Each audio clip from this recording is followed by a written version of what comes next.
Our segment today is how do you make the transition from entrepreneurial company to a professional company? This is a stage in the life cycle. Entrepreneurial company is the go-go company, and we covered it in another segment of this program. And a go-go company gets into trouble. And that's usually what provokes a request for transitioning to a professional company. Up to that point, it's very difficult to make the transition because the leader of a go-go company is considered to be a genius. He made his company grow tremendously every year. People are scared of what he's doing, but you don't argue with results. The company is growing 35, 50, 100% a year. So he's a genius. How can we argue with him? And the board of directors is enchanted with this extroverted, creative person, and they don't fight with him until the company gets into trouble. And then all at once, from being a genius, it turns out to be a madman. It turns out to be an unguided missile. Somebody we need to control and we don't know how to control, and is uncontrollable. And it overnight turns from an asset to becoming a liability. And at that stage, there is a very interesting phenomenon. This is the stage of moving to adolescence. This is adolescent stage of the life cycle. So, from entrepreneurial management to professional management, this is a transition. This is also in political science, it's called from absolute monarchy to constitutional monarchy. And sometimes the transition is not to constitutional monarchy, it is to republic. What does it mean? They chop the king's head off, and now they abolish monarchy. This is a fight. This is when the system gets separated from its founders. When it's not true anymore, l'état, c'est moi. It's not true that the king says, the state is me. Me and the state is one of the things. In the go-go stage of the life cycle, I'm the founder and the company is me. I and the company is one and the same. That's why in the go-go company, one of the problems is that if they go public, the founder ignores the fact it's a public company. Some kind of psychologically still believes it is his company. And all these investors are, well, we have to satisfy them, but really they're not relevant.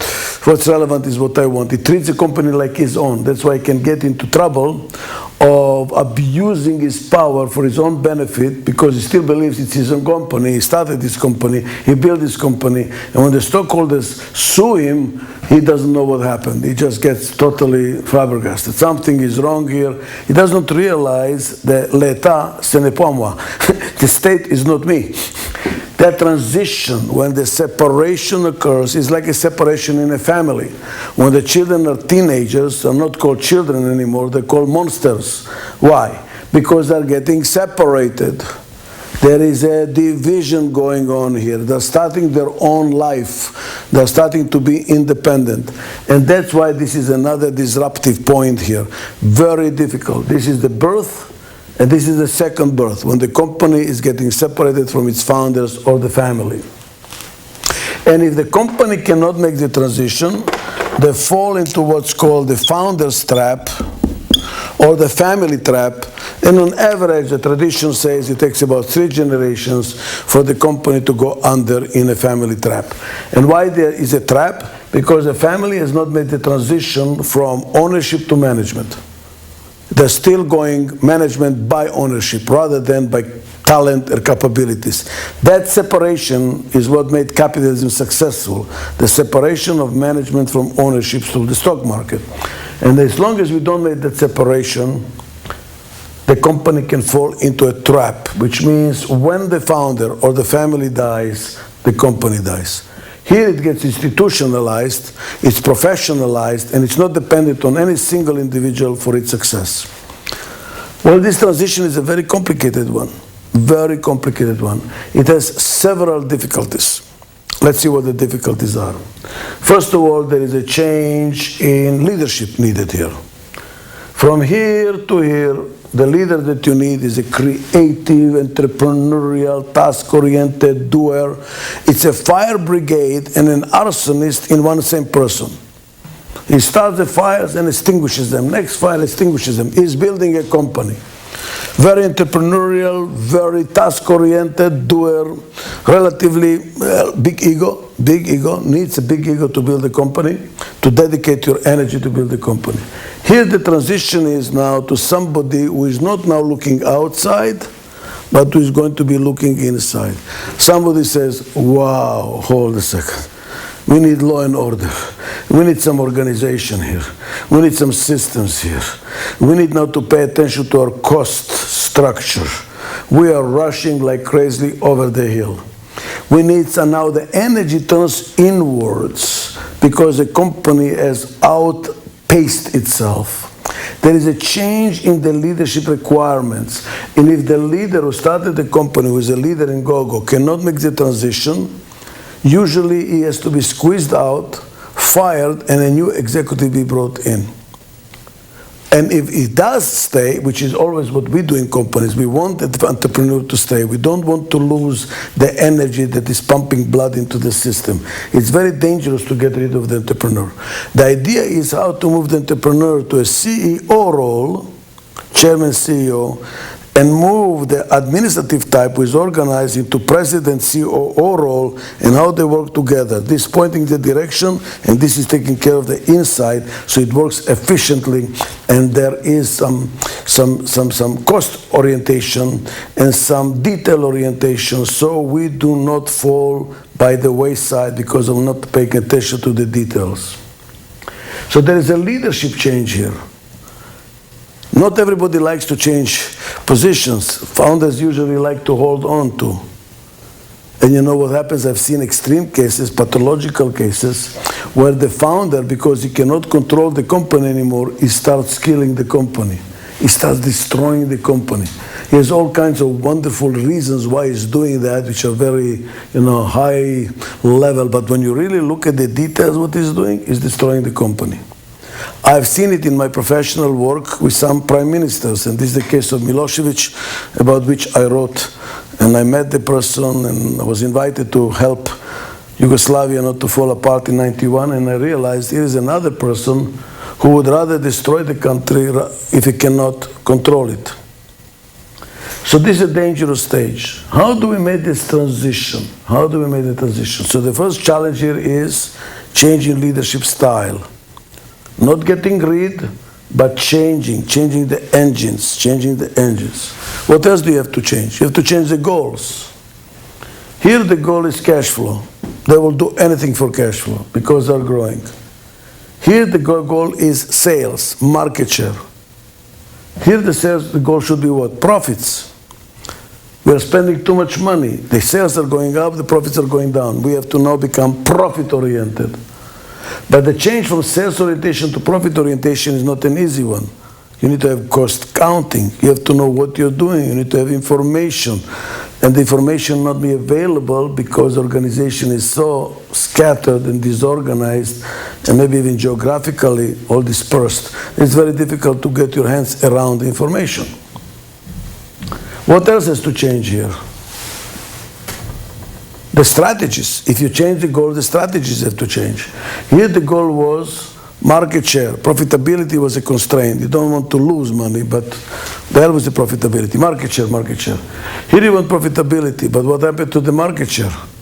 Don't ignore it. Now what you have to make is market share be a constrained goal. You don't want to have less than market share as you're changing the organization internally to be more profit-oriented. What else is changing? The structure. Here the structure is all around the founder, usually functional organizational structure, because it's very centralized.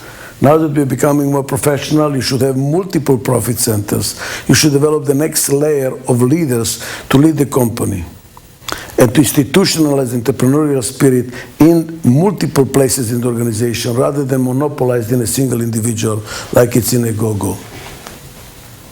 What else is changing from here to here? The reward systems. Here the reward system is, did you bring any sales? Did you bring any revenues? Bonus. Salary plus bonus. Forget equity. To give equity at this stage is too early. What will I do with equity? I don't know what's going to happen with this company. It doesn't motivate. And by the way, many founders do make that mistake. They give equity. Why? Because it costs them nothing. It's especially in courtship. That's a classical mistake in a courtship. I'm starting a company and dreaming about the company. I'm trying to get people to support me. So I start making promises. If we have a company, you will represent me in Europe. If we have a company, you'll be on my board. If you have a company, you'll be my partner. You're giving away something that costs you nothing because there is nothing as yet. Eventually, it's going to come and bite you. Down the road, they're going to come from nowhere with all these promises you made and come and haunt you.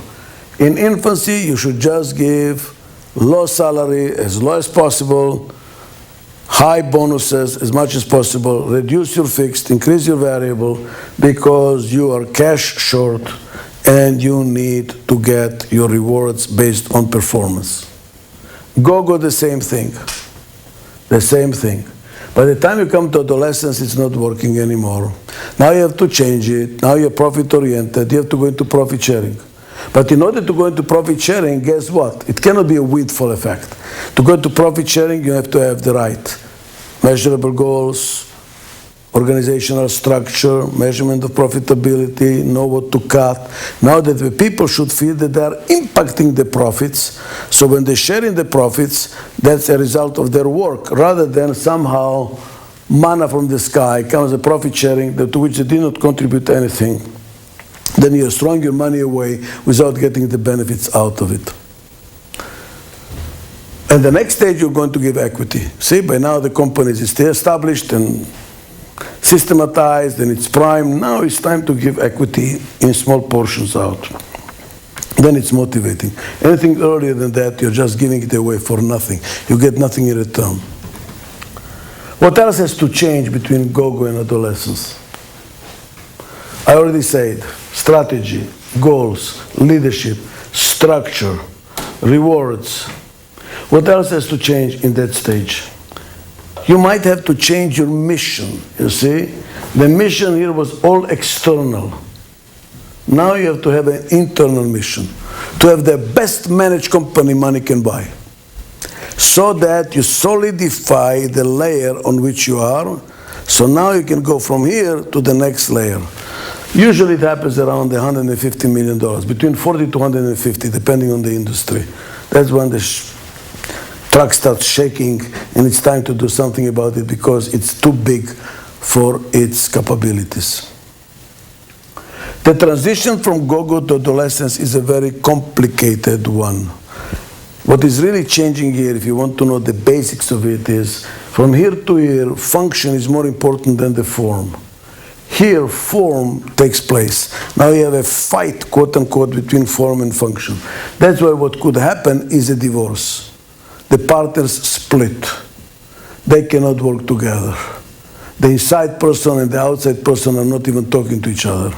This guy says, I built the company, now you are stopping me, you are accusing me, so there was a mistake. Now you don't, I made you a millionaire, and what am I getting in return? That you are scorning me or going and complaining to the board about me. You built an alliance with the board against me. There is a lot of inside fighting in the transition from go-go to adolescence, which can lead into a divorce. And what that stage is and what is a fight we'll cover in another segment. But maybe I will cover some of it right now because I think we still have time. Because the inside person wants to control and cut costs and organize and systematize, he has to say a lot of no, no, no, no, no, no. That makes it difficult. Why? Because the company was used to say yes, yes, yes, yes to everything. It was relatively promiscuous. Now when they bring a professional manager to really run the place professionally, he starts making budgets, he has to develop discipline, and the people don't like it. They remember the guerrilla times when everything was possible, you know, and they were really kind of having free and they were flexible. Now we need some boundaries. Now starts a fight, and the professional manager feels that he's not getting the recognition, and the old-timers are undermining him and fighting him and making it difficult for him. So you know what he tries to do? Bring outsiders which are aligned with him as professional managers. And now you have a we-they syndrome in the company. Now there starts a fight between the old-timers and the new-timers. The energy in that company turns inwards. In an adolescent company, there is a lot of internal fighting. There is a lot of internal politics. And also the professional manager was invited by the founder, by the leader, to come and manage the company, feels now that that person is not valuing him, not giving him the credit, not giving him the authority to manage anything. And those old-timers, anytime the professional manager tries to establish some discipline and to say what not to do, they go and complain to the founder and say, you see, he's a bureaucrat. All he knows is how to turn the lights at the end of the day. He's only saving costs. He doesn't know how to increase revenues. He is a bureaucrat. He's killing the company. And the founder says, I know they need me. And he plunges back in and he fires the professional manager and the circle starts all over again. This is classical adolescence. If the founder, if the leader is in control, he fires the professional managers one after the other. Or he abdicates, which is even worse. Hear me well. He abdicates. Says, I don't know how to manage it. It is too big, too many difficulties. Here are the keys. Run it. But the other guy runs it totally different from the founder. So the founder feels that somebody hijacked his company.